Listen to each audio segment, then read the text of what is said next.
hari yang indah ini, Bapak Ibu yang dikasih Tuhan, kita diberi kesempatan oleh Allah kita yang hidup untuk bersekutu di tempat ini, memuji memuliakan Tuhan, terlebih untuk mendengar firman. Untuk menghemat waktu, mari kita buka kitab kita di dalam Kisah Para Rasul pasal yang kedua, ayat yang pertama. Mari kita baca kitab kita sampai nanti ayat yang ke-13. Mari kita perhatikan Kisah Para Rasul pasal yang kedua, ayat yang pertama sampai dengan ayat yang ke-13. Yang sudah menemukan firman Tuhan, mari sama-sama kita katakan amin.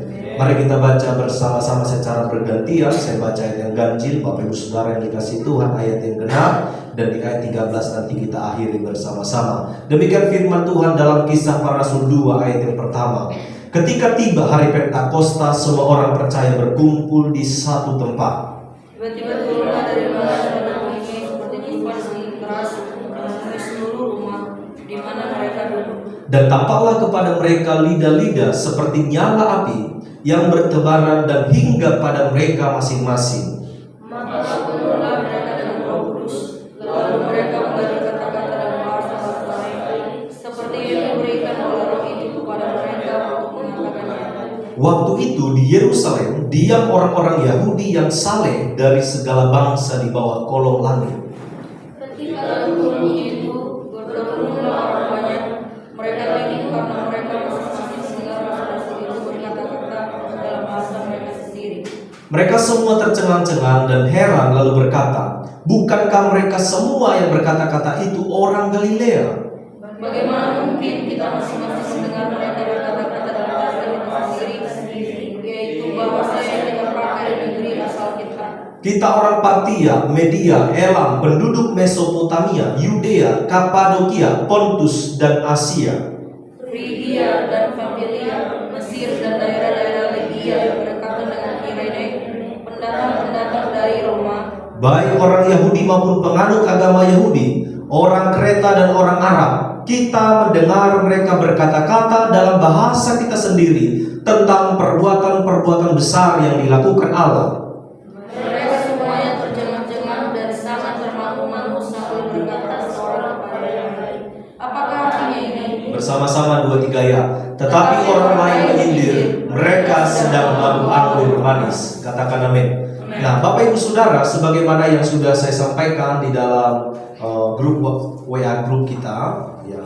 Tema kita hari ini adalah hidup yang digerakkan oleh Roh. Katakan hidup digerakkan oleh Roh. Hidup di dalam Saudara, di dalam Kisah Para Rasul 1 ayat 8, kalau kita kembali sejenak, di sana dikatakan di dalam Kisah Para Rasul 1 ayat yang ke-8 dikatakan, "Tetapi kamu akan menerima kuasa kalau Roh Kudus turun atas kamu, dan kamu akan menjadi saksiku di Yerusalem dan di seluruh Yudea, Samaria, dan sampai ke ujung bumi." Nah, saudara perhatikan di dalam Kisah Para Rasul 1 ayat yang ke-8 ini dikatakan bahwa kamu akan menerima kuasa jika Roh Kudus turun atas kamu. Hal ini menegaskan bahwa kekristenan itu bukan berbicara tentang sebuah filsafat. Kekristenan bukan bicara tentang sebuah pengetahuan saja. Kekristenan bukan bicara tentang kemampuan dan narasi-narasi retorika belaka. Tetapi kekristenan adalah sebuah deklarasi. Ada kuasa Allah yang nyata di dalam setiap kehidupan orang percaya. Katakan amin. Sekali lagi saya tegaskan, hal ini menegaskan bahwa kekristenan berbicara tentang kuasa, bukan sekedar bicara tentang narasi. Saudara, kalau kita buka di dalam 1 Korintus 4 ayat 20, sejenak kita buka di dalam 1 Korintus pasal yang keempat ayat yang ke-20. Mari kita baca bersama-sama dengan cepat Bapak Ibu Saudara. Mari kita buka firman Tuhan 1 Korintus 4 ayat 20. Apa katanya Bapak Ibu Saudara? sebab tidak mungkin bagi kami 1, 2, 3 ya. Amin. Sebab kerajaan Allah bukan terdiri dari perkataan tetapi kuasa. Kenapa Bapak Ibu Saudara yang dikasih Tuhan? Alkitab dengan tegas mencatat di dalam Kisah Para Rasul pasal yang pertama ayat ke-8, kalau Roh Kudus turun atas kamu, kamu akan menerima kuasa. Dan hari Pentakosta itu dicatat sebagai hari lahirnya gereja. Jadi hari Pentakosta yang kita peringati hari ini adalah hari lahirnya gereja. Dan hari Pentakosta itu adalah pencurahan Roh Kudus. Artinya di hari itulah kuasa itu dinyatakan bagi setiap gereja masa kini. Katakan amin. Jadi Bapak Ibu Saudara, itu sebabnya kalau kita sudah menjadi orang percaya, kita menjadi warga kerajaan Allah. Di dalam 1 Petrus pasal yang kedua ayat 9 dikatakan, kamulah bangsa yang terpilih, imamat yang rajani, umat kepunyaan Allah, yang dipanggil dari kegelapan menuju terangnya yang ajaib, untuk memberitakan perbuatan-perbuatan yang besar dari Allah. Ini berbicara kepada gereja yang dipanggil oleh Allah, dipilih Allah, dan didirikan Allah sebagai umat kerajaan Allah. Itu makanya orang percaya, orang Kristen bukan bicara tentang retorika, bukan bicara tentang filsafat dunia, bukan juga bicara tentang sejarah peradaban bangsa Israel, tapi orang Kristen adalah gereja Tuhan yang hidup di dalam kuasa Allah. Katakan amin. Karena ini janji Allah, ini perkataan Tuhan Yesus kepada orang-orang percaya. Sebelum Yesus naik ke surga, dia berkata, kamu akan menerima kuasa kalau Roh Kudus turun atas kamu. Dan kalau Roh Kudus ada di dalam hidup kita, maka kita hidup di dalam kuasa Allah. Katakan amin. Saudara yang dikasihi Tuhan, kita sekali lagi bukan sekedar berbicara pengetahuan, bukan bicara tentang filsafat Yunani, filsafat Yudaisme, tapi kita berbicara tentang kuasa Allah yang sanggup mengubahkan hidup kita, yang sanggup memulihkan kita, dan yang sanggup memakai kita lebih dahsyat. Katakan amin. Hari ini saya akan berbicara tentang hidup yang digerakkan oleh Roh. Saya percaya Bapak Ibu Saudara, sebagaimana Kisah Para Rasul 1 ayat 8 berkata, kamu akan menerima kuasa. Kalau kita terima kuasa, saya percaya kuasa itu akan menjadi daya dobrak dalam hidup kita. Kuasa itu akan menggerakkan kita, dan kita akan berjalan di dalam kuasa Allah, sehingga maut tidak berkuasa dalam hidup kita, kegagalan tidak menjadi milik bagian kita, tetapi kita menjadi umat yang diberkati lebih dari pemenang. Katakan amin. Saudara, mari kita perhatikan ayat ini. Di dalam 1 Korintus 4 ayat 20 tegas dikatakan, sebab kerajaan Allah bukan berbicara tentang perkataan, tetapi soal kuasa. Dan hari ini Bapak Ibu Saudara, di peringatan momen Pentakosta ini, kita belajar dari Kisah Para Rasul pasal yang kedua ini. Ada beberapa hal yang terjadi oleh karena Roh Kudus bekerja kepada para murid. Nah, ini menjadi pelajaran penting bagi kita. Bagaimana kita menjadi orang yang digerakkan oleh Roh, sehingga kuasa itu ada di dalam kehidupan kita. Perhatikan saudara, oleh sebab itu orang yang digerakkan oleh Roh Kudus akan bergerak dalam kuasa Allah, bukan dengan kuasa yang dari dunia. Sekali lagi, orang yang digerakkan oleh Roh Kudus bergerak dalam kuasa Allah, bukan dengan kuasa dunia. Karena kuasa Allah menaklukkan segala dosa, kematian, kemustahilan, dan segala kuasa dunia, sehingga kita adalah umat Allah yang lebih dari pemenang. Katakan amin.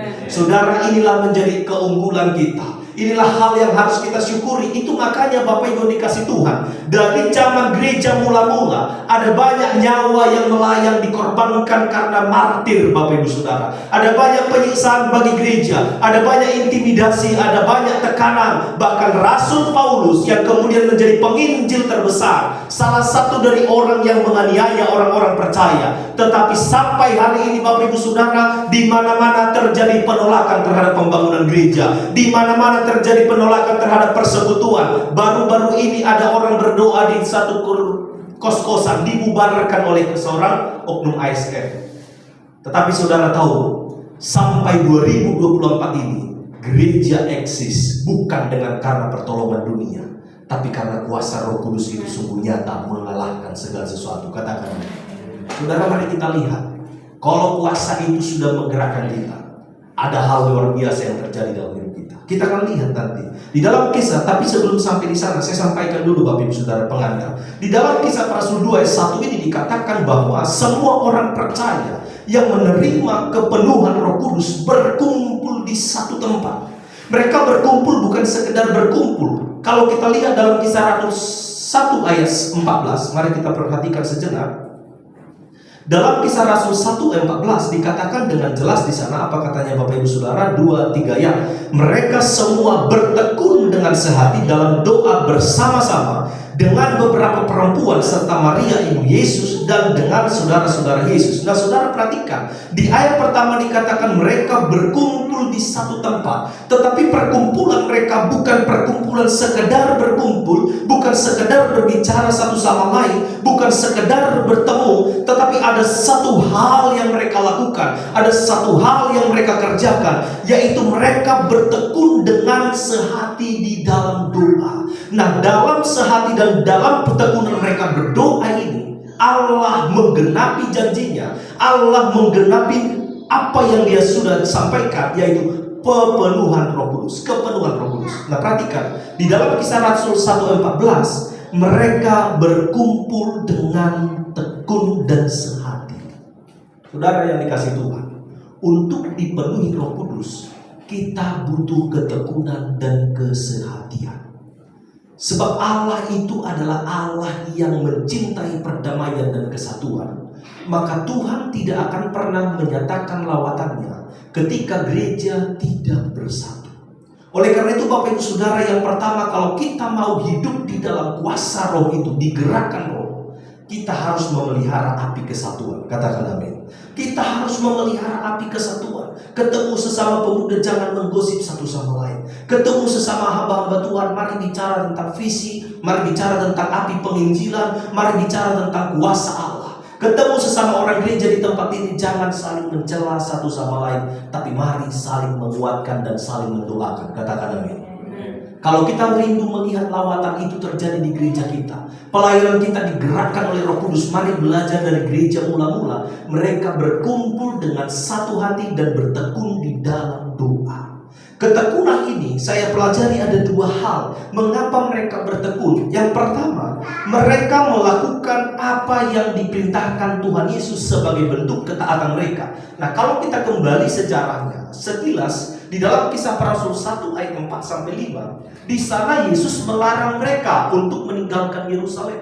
Di sana Yesus melarang mereka untuk pergi meninggalkan Yerusalem, dan Yesus berkata, "Aku akan mengutus Roh Kudus, tapi kamu jangan tinggalkan Yerusalem." Yesus berpesan supaya mereka tinggal di Yerusalem, menantikan janji Allah, menantikan penggenapan nubuatan, bahwa di dalam kitab Yoel dikatakan bahwa pada hari-hari terakhir aku akan mencurahkan Rohku, kata Allah. Nah, saudara yang dikasihi Tuhan, mari kita perhatikan ayat ini.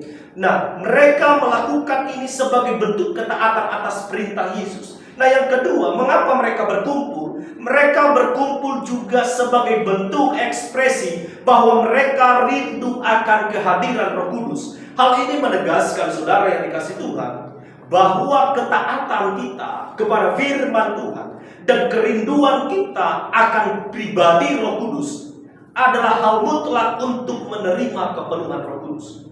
Sekali lagi saya sampaikan, hal ini menegaskan bahwa ketaatan kepada firman Tuhan dan kerinduan kita kepada pribadi Roh Kudus itu menentukan kepenuhan Roh Kudus di dalam kehidupan kita. Nah, kita tidak mungkin dipenuhi Roh Kudus, kita tidak mungkin dipenuhi Roh Allah kalau kita nggak taat kepada firman Tuhan, kalau kita nggak rindu kepada firman Tuhan. Oleh sebab itu Bapak Ibu dikasihi Tuhan, hal yang harus kita kerjakan hari ini adalah taat kepada firman Tuhan. Firman Tuhan bilang, jangan tinggalkan Yerusalem sampai Roh itu turun atasmu. Mereka pergi ke Yerusalem, berdiam di sana dengan tekun dalam doa, sehati sepikir mereka berdoa, dan kemudian ketika Allah melihat sudah waktunya genap, maka Allah mencurahkan Roh Kudusnya kepada mereka. Dan hari ini Bapak Ibu Saudara, mari miliki kerinduan itu di dalam hatimu. Mari miliki kerinduan itu di dalam diri kita. Kalau kita ingin dipenuhi Roh Kudus, mari rindukan Dia senantiasa dalam diri kita. Mari rindukan Dia senantiasa di dalam kehidupan kita. Saudara, mari nanti kita akan bedakan apa bedanya didiami Roh Kudus dan dipenuhi Roh Kudus. Mungkin kita berkata, ada ayat firman Tuhan berkata bahwa setiap orang yang percaya dimateraikan oleh Roh Kudus. Betul, setiap orang percaya itu sudah dimateraikan menjadi milik Kristus oleh Roh Kudus. Tetapi beda dipenuhi dan didiami. Dipenuhi itu bicara tentang karunia-karunia Allah yang diberikan untuk pelayanan kita, untuk menopang kehidupan kita. Itu bicara dipenuhi Roh Kudus. Tapi kalau dia didiami Roh Kudus, itu bicara tentang tanda orang percaya.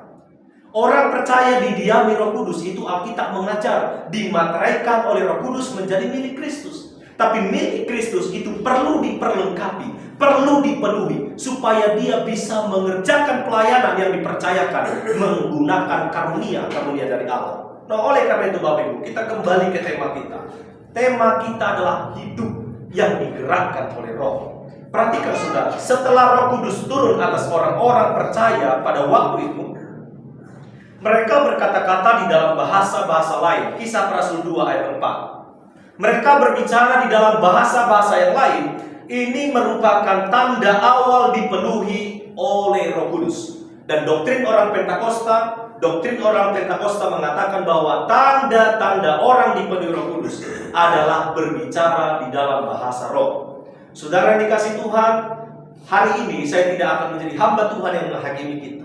Tetapi saya mengajak kita untuk merindukan Roh Kudus memenuhi setiap kehidupan kita. Saya mengajak kita untuk merindukan Roh Kudus memenuhi kita. Mungkin kita sudah pernah mengalami baptisan Roh Kudus waktu kita berdoa 10 hari 10 malam. Waktu kita mengikuti doa 10 malam, mungkin kita pernah mengalami baptisan Roh Kudus. Tapi tahukah Bapak Ibu Saudara, Roh Kudus itu terus harus diberi keleluasaan, diberi kesempatan untuk menjadi pribadi yang bekerja secara luas dalam hidup kita. Jadi kalaupun hari ini kita mengingat, oh dulu 10 tahun yang lalu saya sudah pernah berbahasa roh, saya sudah pernah dibaptis bahasa roh, saya sudah pernah dibaptis Roh Kudus. Hari ini Bapak Ibu Saudara, tetap rindukan Roh Kudus memenuhi setiap kehidupan kita. Karena apa Bapak Ibu Saudara? Roh Kudus gak tinggalkan kita, tapi karunia itu bisa dicabut dari kita. Karunia itu bisa diberikan, dipercayakan kepada orang lain. Karunia itu bisa dipercayakan kepada orang yang lebih layak untuk menerima karunia. Oleh karena itu tugas kita adalah merindukan kepenuhan Roh Kudus setiap waktu, merindukan kepenuhan Roh Kudus setiap saat. Karena apa Bapak Ibu Saudara? Karena orang yang dipenuhi Roh Kuduslah orang yang digerakkan Roh Kudus untuk melakukan hal-hal yang besar. Mari kita perhatikan Kisah para Rasul 2 ayat yang ke-7 sampai 11 sampai 11 Bapak Ibu. Perhatikan di sana Bapak Ibu. Orang-orang banyak itu menjadi tercengang. Kenapa mereka tercengang? Karena mereka melihat ada lawatan Allah terjadi bagi orang-orang yang berkumpul di loteng Yerusalem pada waktu itu. Dan mereka menceritakan perbuatan-perbuatan yang besar dari Tuhan, menggunakan bahasa-bahasa yang tidak dimengerti oleh mereka sendiri, tapi dimengerti oleh mereka yang mendengar. Ada orang Arab, ada orang Partia, ada orang Mesopotamia, ada orang Firigia dan lain sebagainya. Mereka heran, bukankah mereka ini orang Galilea? Bukankah mereka ini orang-orang yang dulu seorang nelayan? Galilea itu adalah daerah yang dekat dengan danau, dan mereka itu adalah orang-orang yang hidup dengan mata pencarian sebagai nelayan. Dan kita tahu nelayan di dalam tradisi Yahudi bukan orang-orang yang terpelajar Bapak Ibu Saudara, bukan orang-orang yang memiliki pendidikan yang tinggi. Mereka adalah orang-orang yang memiliki pendidikan standar-standar kalau mereka punya pendidikan. Tetapi paling tidak kita bisa mengerti, mereka adalah golongan-golongan yang tidak terpandang di bangsa Israel. Mereka golongan yang termarginalkan, kasta yang tidak terlalu dianggap kalau sistem kasta. Mereka orang biasa. Tetapi mereka bisa menceritakan perbuatan yang besar dari Tuhan. Bukan dengan kekuatan mereka, bukan dengan hikmat mereka, bukan karena mereka pernah kursus bahasa Arab, bukan karena mereka pernah kursus bahasa Frigia, bukan karena pernah kursus bahasa Mesopotamia, tetapi Roh yang menggerakkan mereka. Sehingga orang-orang banyak menjadi heran, orang-orang banyak menjadi tercengang, orang-orang banyak menjadi kagum. Kenapa ini bisa terjadi? Apa artinya Bapak Ibu Saudara? Kalau kita sudah digerakkan oleh Roh Kudus, maka sesuatu yang tidak mungkin itu menjadi mungkin dalam kehidupan kita. Sesuatu yang mustahil itu menjadi mungkin bagi kita. Kenapa? Mereka itu tidak memiliki kualifikasi secara akademik. Mereka juga tidak punya historis yang bisa berbicara di dalam bahasa-bahasa lain. Tetapi Roh Kudus melampaui kapasitas mereka, sehingga mereka bisa berbicara dengan bahasa yang tidak pernah mereka pelajari. Hari ini Bapak Ibu Saudara, Roh Kudus kalau sudah menggerakkan kita, maka kita akan mengerjakan melampaui kapasitas kita, karena kita telah menerima kuasa yang dari Tuhan. Katakan amin. Amen. Mungkin orang berkata engkau tidak punya kualifikasi menjadi seorang hamba Tuhan. Engkau tidak punya kualifikasi menjadi seorang pendeta yang hebat. Engkau tidak punya kualifikasi menjadi seorang worship leader. Engkau tidak punya kualifikasi menjadi orang yang berhasil. Engkau datang dari kampung, engkau juga bekerja di tempat yang tidak terlalu baik adanya. Tetapi dengar baik-baik, kalau Roh Kudus turun atasmu, Rasul Petrus dan 120 orang yang berkumpul di loteng Yerusalem mampu menjadi sebuah hal yang mengejutkan banyak orang. Semua orang tercengang, semua orang kaget. Hari ini engkau juga layak dan bisa dipakai Tuhan. Katakan amin. Engkau juga bisa dipakai Tuhan. Karena apa? Allah tidak butuh kualifikasi engkau. Kalau dia mau bekerja, orang buta huruf pun bisa dia pakai untuk memberitakan firman Tuhan. Saya selalu saksikan itu Bapak Ibu Saudara, bagaimana Injil masuk di daerah Samosir. Dulu opung saya itu cerita, opung kita cerita, dulu di sana banyak agama Malim Bapak Ibu. Bahkan opung kita juga dulu berasal dari Malim sebelum dia sekolah Alkitab dan menjadi hamba Tuhan. Orang-orang berkata ini kayu keramat, orang-orang berkata ini kayu ada penghuninya, dan setiap kali ditebang itu tidak bisa untuk ditebang, kapaknya putuslah. Semua usaha gagal untuk menebang. Tapi begitu Roh Kudus bekerja, orang-orang yang tak berpendidikan itu mampu menerobos dunia yang penuh dengan kuasa kegelapan. Bahkan kita bisa lihat ada banyak gereja hari ini Bapak Ibu Saudara, pendetanya lulusan magister teologi, doktor teologi, tapi kuasa itu tidak menjadi milik bagi mereka. Tapi ada orang yang tidak punya tamatan latar belakang teologi, tapi bisa dipakai Tuhan dengan hebat, bisa dipakai Tuhan untuk memberkati banyak jiwa. Ini membuktikan bahwa kuasa Roh Kudus kalau bekerja, dia tidak pandang pendidikan saudara, dia tidak pandang latar belakang saudara, dia bisa pakai. Yang penting hidup kita digerakkan oleh Roh Kudus. Katakan amin. Hari ini Bapak Ibu Saudara, ini penting bagi kita. Kita bisa lihat mereka Bapak Ibu, orang-orang biasa. Bahkan Petrus itu seorang nelayan Bapak Ibu. Di akhir kisah Rasul 2 ayat 1 sampai terakhir, kita bisa lihat Petrus sekali berkhotbah 3.000 orang bertobat dan memberi diri dibaptis. Bagaimana ini bisa terjadi? Bukankah karena kuasa Allah yang bekerja? Hari ini Bapak Ibu Saudara, sekali lagi, mereka tidak memiliki kualifikasi akademik dan mereka tidak memiliki historis untuk bisa berbicara di dalam bahasa-bahasa asing. Tetapi Roh Kudus melampaui kapasitas mereka sehingga mereka bisa menyatakan kemuliaan Allah dan menjadi tanda-tanda yang heran bagi orang-orang sekeliling mereka. Hari ini Bapak Ibu Saudara, jangan berkata latar belakang sejarah hidup saya begini, saya nggak layak menjadi saksi Kristus, saya nggak akan mungkin mengerjakan tanggung jawab yang besar, saya nggak akan mungkin menjadi seorang pemimpin, saya nggak akan mungkin menjadi seorang yang berhasil di kemudian hari, saya nggak akan mungkin menjadi orang yang diberkati. Dengar baik-baik saudara yang kasih Tuhan, kalau Roh Kudus bekerja, dia melampaui kapasitas kita pribadi lepas pribadi. Amin.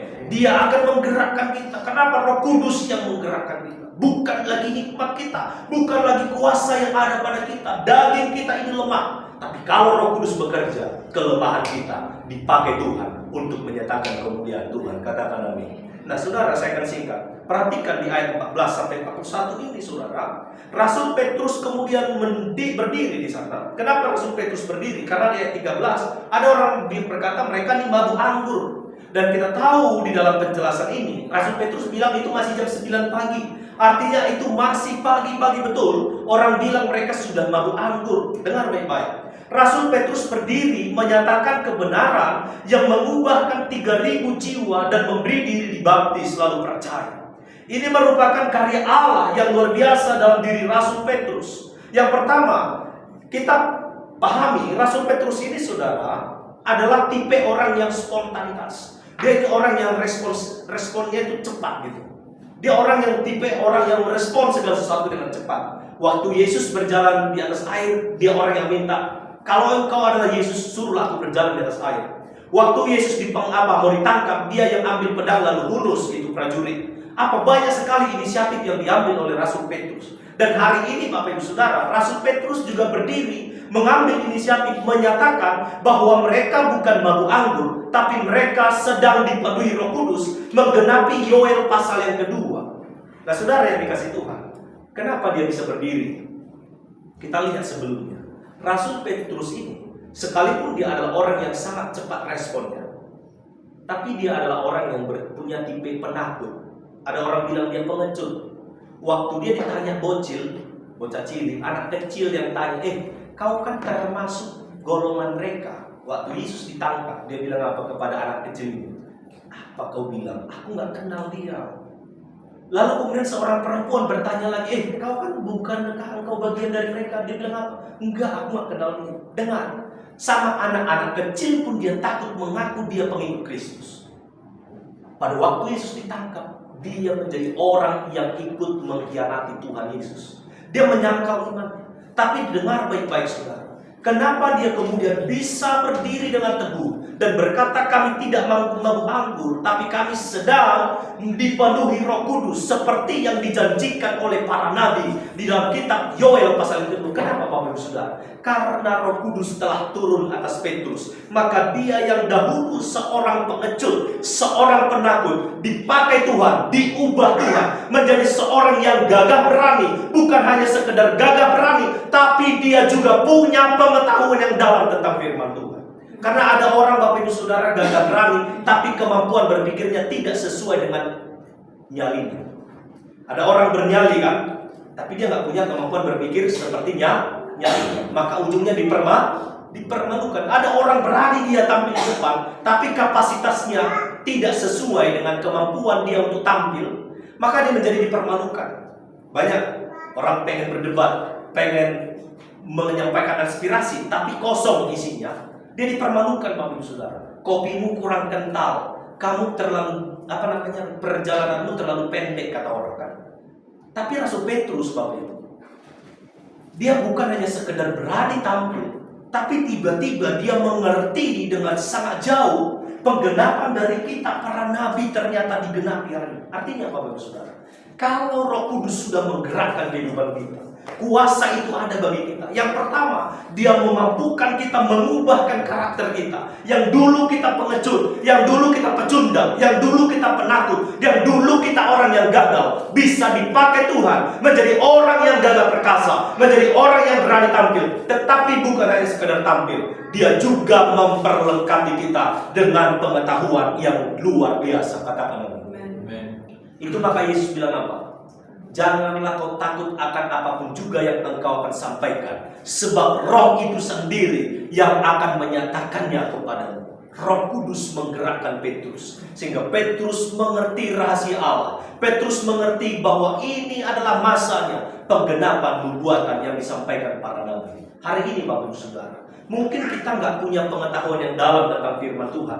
Mungkin kita nggak punya pengetahuan teologi yang cukup seperti orang-orang yang mengecap di pendidikan tinggi teologi. Tapi dengar baik-baik, kalau Roh Kudus turun atas kehidupan kita bisa mengerti rahasia Allah. Katakan amin. Seperti yang saya sudah sampaikan di Menara Doa hari Selasa yang lalu.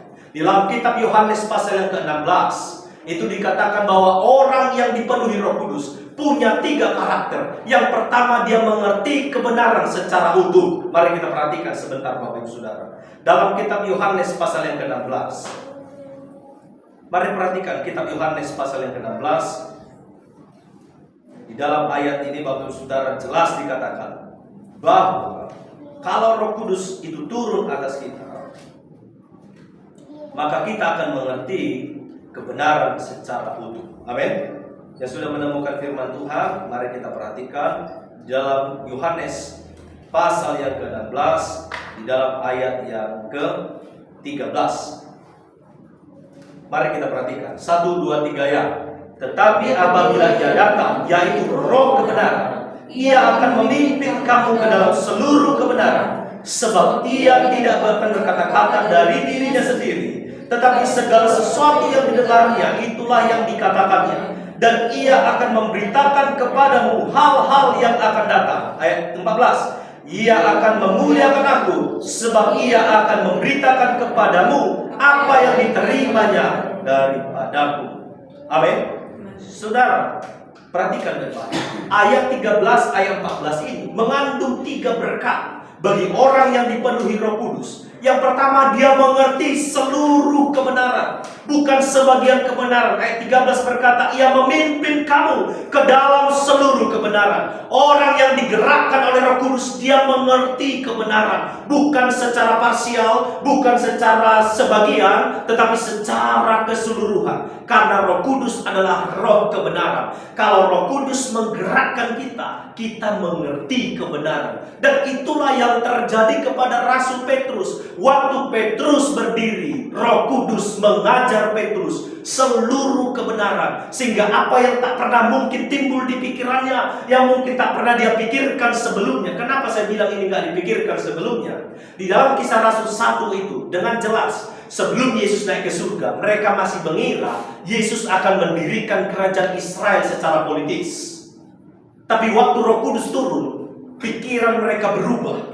Politik itu diubah menjadi kerajaan Allah. Maka mereka menjawab secara rohani. Ini sesuatu yang luar biasa, Bapak Ibu. Kalau Roh Kudus atas kita sudah berkuasa, kebenaran itu menjadi milik bagian kita.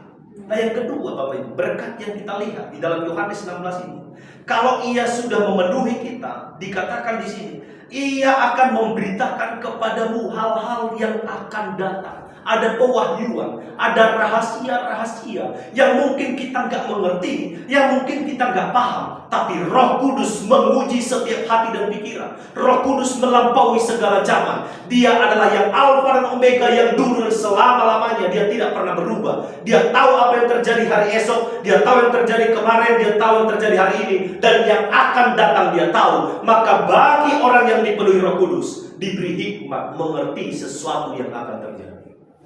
Maka orang-orang yang digerakkan oleh Roh Kudus, dia tidak gampang ditipu oleh siapapun. Katakan amin. Amin. Penting sekali digerakkan oleh Roh Kudus. Penting, Bapak Ibu Saudara. Dan yang ketiga, Bapak Ibu Saudara, dikatakan di ayat ini, Yohanes 16 ini, ayat 14, ia akan memberitakan kepadamu apa yang diterimanya daripadamu.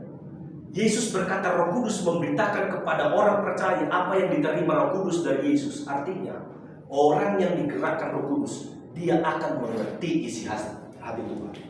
Dia mengerti isi hati Tuhan. Kalau kita mau mengerti isi hati Tuhan, kita perlu Roh Kudus menerangi kehidupan kita.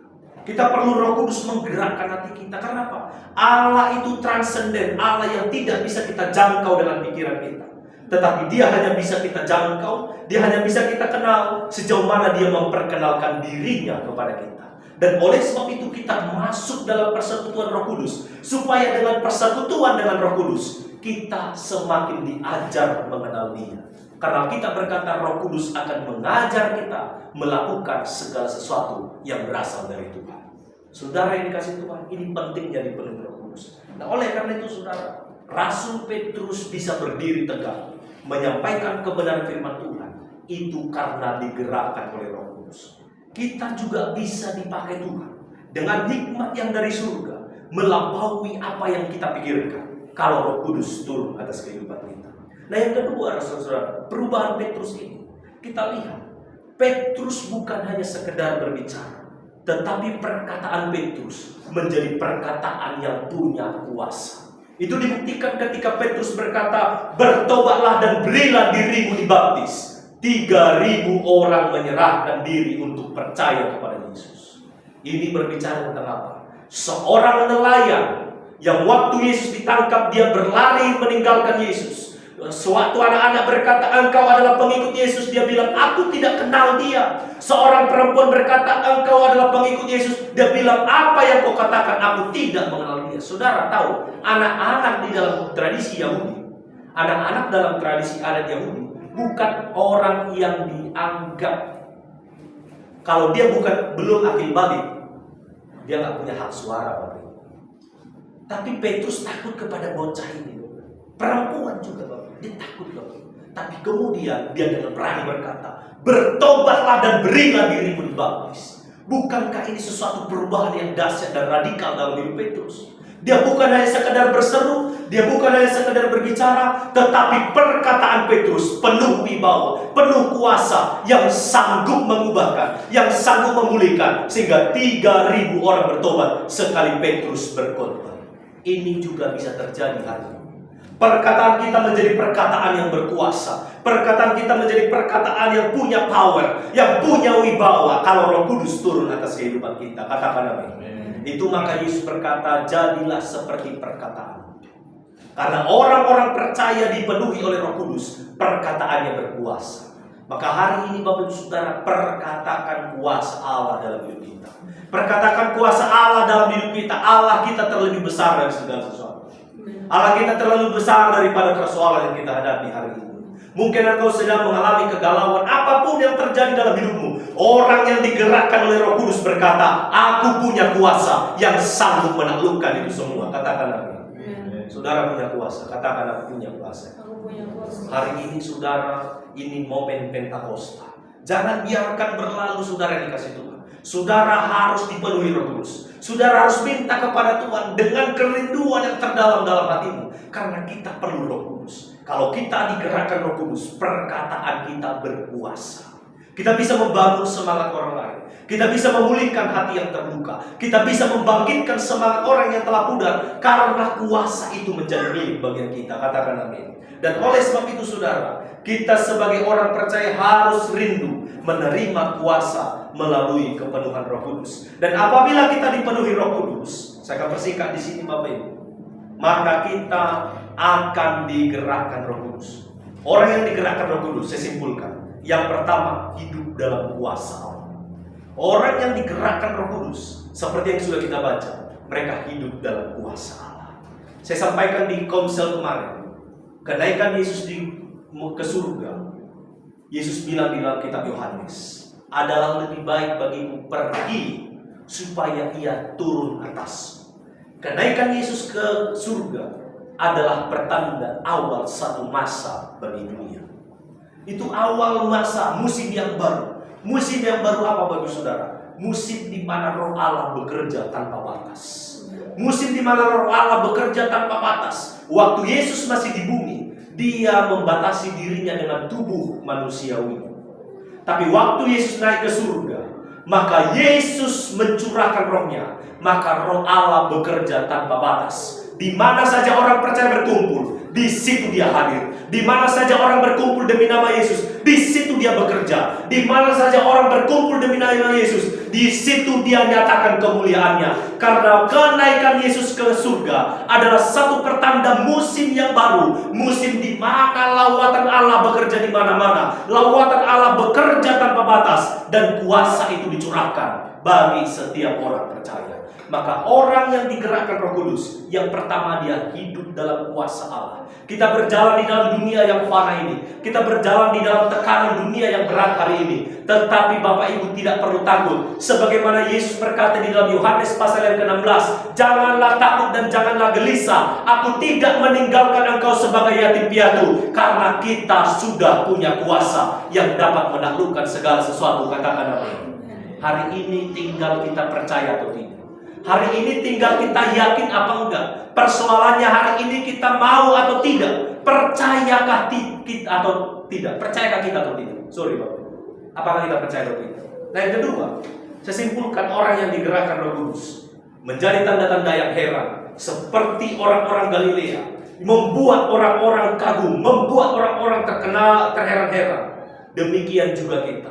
Kalau kita sudah digerakkan oleh Roh Kudus, orang-orang akan heran, kagum melihat perubahan hidup kita, kagum melihat kebangkitan kita, kagum melihat kesaksian hidup kita. Oh, dulu aku lihat dia, seorang yang mengaku, seorang yang tidak punya apa-apa, tapi hari ini aku lihat dia luar biasa. Orang-orang akan berkata, kenapa? Karena Roh Kudus menggerakkan kehidupan kita. Katakan amin.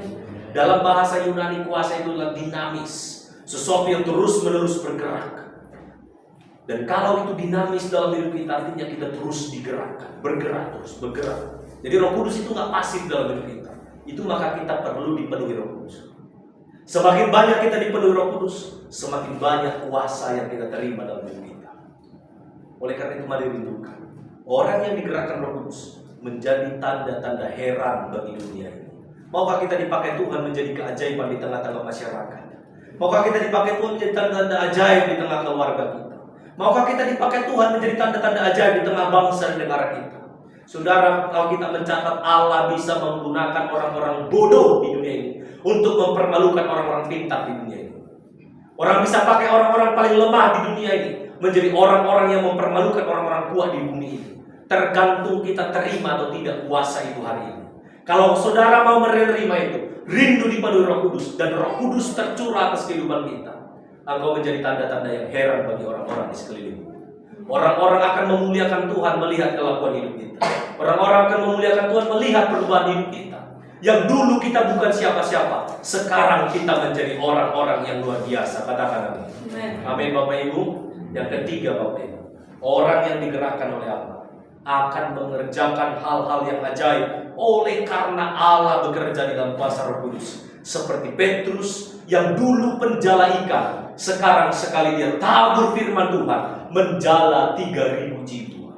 Dulu dia menjala ikan, sekarang dia menjadi penjala jiwa, mengerjakan hal-hal yang ajaib oleh karena Roh Kudus bekerja. Maka Bapak Ibu Saudara, kalau kita baca Kisah Rasul pasal yang pertama sampai pasal yang terakhir, ini bercerita tentang bagaimana karya Roh Kudus melalui para rasul dan orang-orang percaya di gereja mula-mula. Ada banyak mujizat terjadi. Sapu tangan mereka kena orang-orang yang sakit, dan bahkan orang meninggal bisa dibangkitkan. Bayangan Petrus melalui orang-orang yang sudah sakit, orang sakit itu bisa sembuh. Bahkan orang-orang yang lumpuh berjalan karena kuasa Roh Kudus bekerja di dalam kehidupan mereka. Artinya saudara yang dikasih Tuhan, kalau kita digerakkan Roh Kudus, perkara-perkara ajaib yang melampaui segala akal dan pikiran, Tuhan bisa nyatakan dalam kehidupan kita. Amin.